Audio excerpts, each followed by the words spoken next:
Hello my viewers and welcome back to my channel. Don't forget to subscribe, like and share your thoughts on what you think on today's video. Now, while the world's attention is divided to the Met-Gala, celebrity beefs and other pop culture distractions, a humanitarian crisis is unfolding in Rafah, Gaza. 1.4 million Palestinians, including 600,000 children, have sought refuge in this last safe haven, only to face a new wave of terror. Israel has begun a ground invasion, dropping leaflets warning of imminent unaliving if they don't evacuate. Now, after rejecting a ceasefire deal approved by Hamas, it's a familiar pattern. Israel exploits global distractions to escalate violence, knowing the world's attention is elsewhere, but we don't look away. In this video, we will bring attention to the urgent situation in Rafah, amplify the voices of those affected, and demand action from our leaders. Let's redirect our focus to the human lives at stake and work towards a just and peaceful solution. With that said, let's take a look at these videos as different people share their thoughts on this. I will be right back. If your attention has been on the Met-Gala or anything else, please redirect it to Rafah. 1.4 million Palestinians are sheltering in Rafah, including over 600,000 children. This is because it was their last safe place to go. Israel dropped leaflets on them, telling them that they need to evacuate or they will be killed. Israel has already begun their ground invasion in Rafah after rejecting a ceasefire deal that was approved by Hamas. It's widely known that during times where something is happening in American pop culture, like the Super Bowl, the Grammys, or the Met-Gala, Israel takes advantage of this time because you'll be distracted. American media, Twitter, TikTok will be flushed with content related to these subjects. The Super Bowl was an incredibly violent night in Gaza, so was the Grammys. And this is no exception. Things are extreme. Palestinians in Gaza and sheltering in Rafah have absolutely nowhere else to go. If you don't know how catastrophic the situation is, you need to catch up. Do not take your eyes off the beautiful people of Palestine. It is the least you can do right now. There are two very important things that are happening today that you should be aware of. First of all, Israel has begun its invasion of Rafah, putting millions of lives at risk. And second, a bunch of very, very influential wealthy people are gathering to play dress up at the Met today. That's all. May the odds be ever in your favor. In the early morning hours, U.S. time, people were told to begin evacuating Rafah. This came just 24 hours after Al Jazeera was effectively banned from. Keep in mind, originally Rafah, a small town, was only home to about 280,000 people. It is currently housing well over 1 million people, including 600,000 children. With Rafah being the last border out of Gaza, people went there to shelter because they were told it was supposed to be a safe zone, despite the fact that people had been starved, bombarded, and living in less than humane living conditions for months. But after months of isolating Rafah and all Palestinians, cutting off humanitarian aid, massacring journalists, destroying hospitals, this morning, the announced that people have to flee despite having nowhere else to go. These well over 1 million people cannot all afford to enter Egypt, and even if they could, they can't all cross the border in time. And despite all of this, just mere hours after announcing that all people needed to evacuate, began their ground invasion of Rafah. This is on the heels of what we've seen after the last several days of the community being endlessly bombarded, whole neighborhoods and blocks being decimated. We are on the cusp of one of the greatest humanitarian failings of recent history, and if you have done nothing so far, now is a good time to start. Email your representatives, call, donate wherever you can to help as many people out as possible. Do whatever you can. There are no words for this. Imagine with me for a second that a tragedy happened at an event like the Met-Gala, that lives were lost. People would extend their prayers, their sincerest condolences. They'd rally together, they'd post on social media. You couldn't go to any one of your feeds without this being at the very top. You couldn't go to any corner of the internet without seeing or hearing about how horrible this was. Imagine it. But this didn't actually happen, but it has happened. It is happening in Palestine. Rafah is being bombed. Palestinians are dying. And is it flooding your For You page? Probably not. When did we decide what lives are more important than other lives? When did we decide that if a celebrity being on theme or what the carpet looks like is more important than people's lives? When did we decide that? And I'm not saying the celebrities don't look beautiful, because they do, but why is that account with 10 million followers posting 10 videos about the Met-Gala and not a single one about Palestine? Why are they posting a video that could save lives? Doesn't that feel dystopian to you? Doesn't all of this feel dystopian? Your attention is valuable. Where you place your attention is valuable. It's not a coincidence that these bombings are overlapping with major celebrity events that overtake the media. It's because they want it to get swept under the rug. But we cannot let that happen. All eyes on Rafah. Stop scrolling. Do you know how dystopian it is to have the Met-Gala happening while there is a full-scale assault and invasion on Rafah right now? There is no safe place left. There hasn't been for the past 75 years. All eyes on Rafah now. At this very moment, Israeli tanks are lined up at the Rafah border and are about to invade. Israel spent all day calling Palestinian families on their personal cell phones, telling them they must evacuate or they will be killed, knowing that there is nowhere else to go. They have nowhere else to go. The Palestinians that they are targeting right now are living in tents. They are considering this the last hurrah. Earlier today, Israel rejected the ceasefire resolution that Hamas agreed to, which clearly was because they knew that later on they would be murdering thousands of more Palestinians. Palestinians on the ground reported that everything is on fire. They are bombing the buildings in the crossing near the border, and that they are terrified, and that they believe that they are going to die. I know this is not the first time I've made a video like this, but I need you guys all to spread hashtag all eyes on Rafah. Don't stop. Don't get distracted by the Met-Gala or any of the things going on in the social media world right now. Please call your representatives, email your representatives, post about it, spam the Israeli government through all their social medias. I will keep you all posted if anything new happens, but right now just please pray for them. Terrible news. Israel has launched devastating strikes against Rafah after the ceasefire talks fell apart. I was one of 37 Democrats to vote no to offensive weapons to Israel. I now will be introducing an amendment to the Armed Services Committee to stop offensive weapons to Israel until they stop the invasion of Rafah. Hamas has officially accepted the Israeli temporary ceasefire proposal, but Israel is still planning to invade Rafah. An evacuation order was given to Rafah today despite the acceptance of the ceasefire proposal. Evacuation notice leaflets were dropped on towns and tent cities that are currently being bombed by the Israeli military. The U.S. government has noted that there are no credible plans to protect the 1.5 million civilians currently residing in Rafah.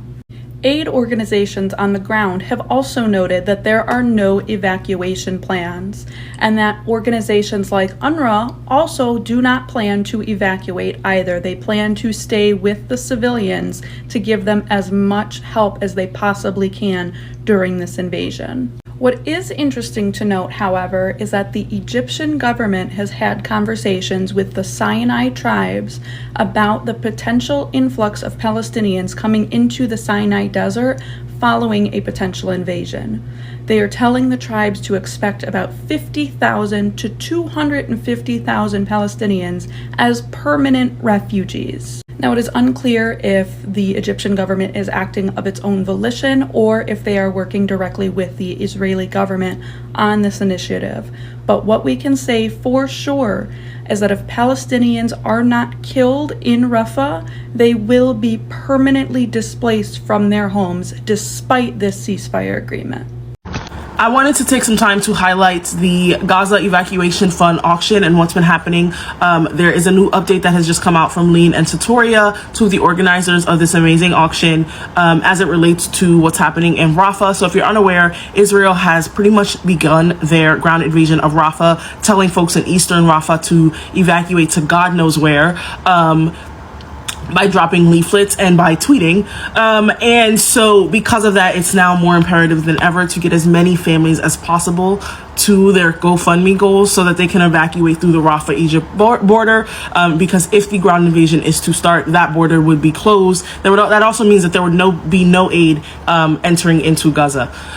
So in terms of the auction, they have now said that you can begin to donate whatever amount of money you have set aside to donate to these families. And when this auction ends, if you have won any bids, any items or experiences, that will count towards your totals, because again, it is now more important than ever to get as many families out as possible. So I believe Lean has posted a video here on TikTok, and I will repost that, but I also wanted to just get as many eyes on that as possible so that folks who are participating know to please get your donations in now, and it will count towards any items that you win. Oh my god, the Met-Gala? Rafah is being invaded right now, and the military state of Israel is murdering people at an intense rate. They've been doing this, but it's especially horrific now because they've been telling people go to Rafah, and now they're bombing Rafah. So pressure your government, pressure your schools to divest, donate to people's GoFundMes, pressure Israel. Be on the right side of history.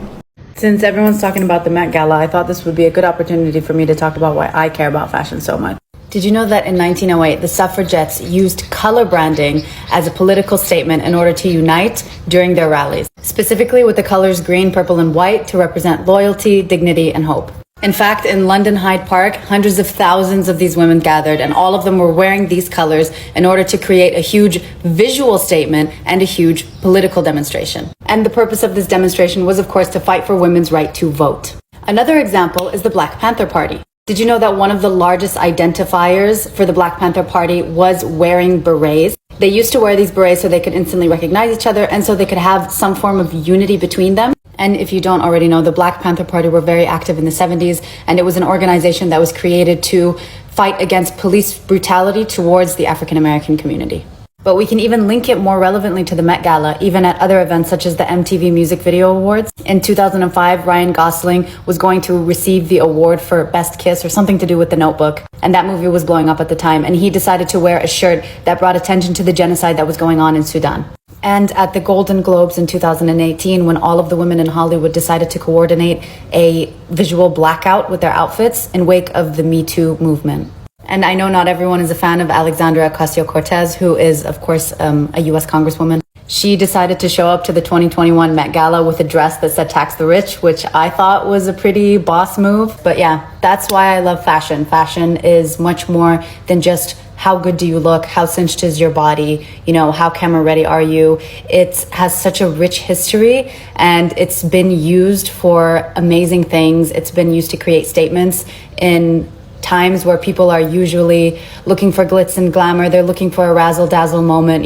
They're kind of a little bit distracted from what's going on, but fashion can actually be the perfect tool to bring attention to what you really care about, while also creating art, something wearable, something beautiful. Now, the situation in Rafah, Gaza is a stark reminder of the harsh realities of conflict and the devastating impact it has on innocent civilians, particularly children. As the world is distracted by pop culture and celebrity news, the people of Rafah are facing a humanitarian crisis of epic proportions. The fact that 1.4 million Palestinians, including 600,000 children, have been forced to seek refuge in this last safe haven is a testament to the dire circumstances they face. The threat of violence and unalivings looms large as Israel drops leaflets warning of imminent attack if they don't evacuate. Now, the rejection of a ceasefire deal approved by Hamas and the subsequent ground invasion by Israel is a clear indication of the lack of regard for human life and the desire for a peaceful resolution. The use of distractions like the Met-Gala and celebrity beefs to exploit and escalate violence is a cynical tactic that must be called out. It's imperative that we as a global community redirect our attention to the human lives at stake and demand action from our leaders. We must advocate for a just and peaceful solution, one that prioritizes the safety and dignity of all people, regardless of their background or identity. The children of Rafah and all those affected by conflict deserve our attention, our compassion, and collective action. So the IDF has instructed the Palestinian in East Rafah to evacuate, and I want you to remember that they have been literally doing this the entirety of the G side. Now, these are people who have been evacuating from other parts of the Gaza Strip, and now this is the one safe space they were given, safe in air quotes. But this one safe space they were given, they are now being told to evacuate, and I want you to understand that this is not them being nice. This is not them being moral. This is telling them, hey, you can either leave or unalive you on your way out. and you can stay, and we are still going to unalive you. Now, this is forced displacement under the threat of bonds. This is ethnic cleansing, and no matter how pretty you make it sound and how you put a bow on it or whatever it is that you want to call it, it is still what it is. It is still the forced removal of the population. And then what's going to happen? Well, after that, some people are going to leave, some people aren't. Now, there isn't really anywhere for them to go as at this point, but still some people will leave and some won't. The IDF informed Gazans in eastern Rafah to evacuate temporarily towards the expanded humanitarian area. And they say they have made Gazans aware through flyers, dropped SMS messages. Now, on top of all this, Israel has officially banned Al Jazeera from broadcasting and even raided their office, which to me tells me that they are ready for a huge attack. And again, I don't see them agreeing to a ceasefire. Now, many Palestinians are fleeing eastern parts of Rafah after the Israeli military ordered their evacuation before starting an operation in the southern Gaza city. On Monday, the military told the tens of thousands of people affected to begin heading towards an expanded humanitarian area to the north, where it said they would find food, hospitals, tents, and basic supplies. But Palestinians warned that the area was made up of neighborhoods that were already overcrowded and lacking in essential services, were still coming under intense or had been left in ruins by recent fighting. Now, almost 7 months into its war against Hamas, senior Israeli government and military figures have insisted that victory is impossible without a full-scale ground assault on Rafah. But Israel's closest ally, the US, has said it has yet to see a credible plan to protect the more than 1 million displaced Palestinians sheltering there, half of them children. In March, the Israel Defense Forces IDF said it was intending to evacuate most, if not all, of the civilians in Rafah ahead of major offensive and send them to humanitarian islands in central Gaza where aid and tents would be provided. It appeared that plan was being at least partly put into action when the IDF announced the evacuation of eastern Rafah and the expansion of the humanitarian area in nearby Al-Mawasi as part of its preparations for ground operations there. Now, this expanded humanitarian area includes field hospitals, tents, and increased amounts of food, water, medication, and additional supplies, an IDF statement said. An IDF spokesperson said the evacuation would be gradual and affect an esteemed 100,000 residents and displaced people. However, a Palestinian Red Crescent official put the figure at 250,000, and the UN official said many others would be on the move because they feared this was only the first phase in a longer operation. Flyers dropped by Israeli aircraft over Rafah on Monday featured a map that identifies 9 area blocks in southeastern Rafah, including Al-Shokat, Al-Salam, and other areas, as well as open land around the Israeli-controlled Kerem Shalom and Egyptian-controlled Rafah border crossings. Now, the UN said the evacuation zone covered more than 30 square kilometers, 12 square miles, and was home to 9 sites sheltering displaced people, as well as 3 clinics and 6 warehouses. The flyer instructed all residents to evacuate immediately and head towards an approximately 60 square kilometer area stretching north along the Mediterranean coast from Al-Mawasi, a narrow strip of agricultural land that has long been an IDF designated humanitarian zone, to the city of Khan Yunis. Now, the IDF did not provide any details about the locations of the tents for the people being evacuated, but in recent weeks, satellite images have shown several encampments constructed north of Rafah and west of Khan Yunis. Now, Muhammad Daoud said the 35 members of his family living had no choice but to leave after finding out that his house was inside the evacuation zone. "We do not know where to go and how we'll manage," he told the BBC. A displaced woman living in a tent in Rafah with her husband and 4 children said, "I had started preparing my bags and getting ready to return to my neighborhood in Gaza City, but the bad news on Monday surprised us. No one cares about our fate. For 7 months, we have not tested comfortable and tranquility." A mother of 2 who has been displaced 6 times over the last 4 months told the BBC that she was living only 15 minutes away from one of the evacuated areas, but was staying put for now. "I'm so confused. I have no place to go. This was the last place I know. She said, if I want to come back to Khan Yunis, there is no place. It is all destroyed. As for areas of Al Mawasi, they are crowded and I cannot anymore live inside a tent. It's so hot and my health does not allow me to be in such a situation. Now, the UN said it was not taking part in involuntary evacuations or in the setting up of any displacement zones. But James Elder, spokesperson for the UN Children's Agency UNICEF, who was in Gaza last month, said Gada El Khad's assessment of the IDF's humanitarian area was absolutely spot on. There's nowhere to go. Khan Yunis, let's be clear, it's rubble, he told the BBC. I've walked around those streets of Khan Yunis. It's not a li to be destroyed. It's utterly devastated. We have finally come to the end of the video. What do you have to say? Share your thoughts as well in the comment section. Thank you for always watching. See you in my next video.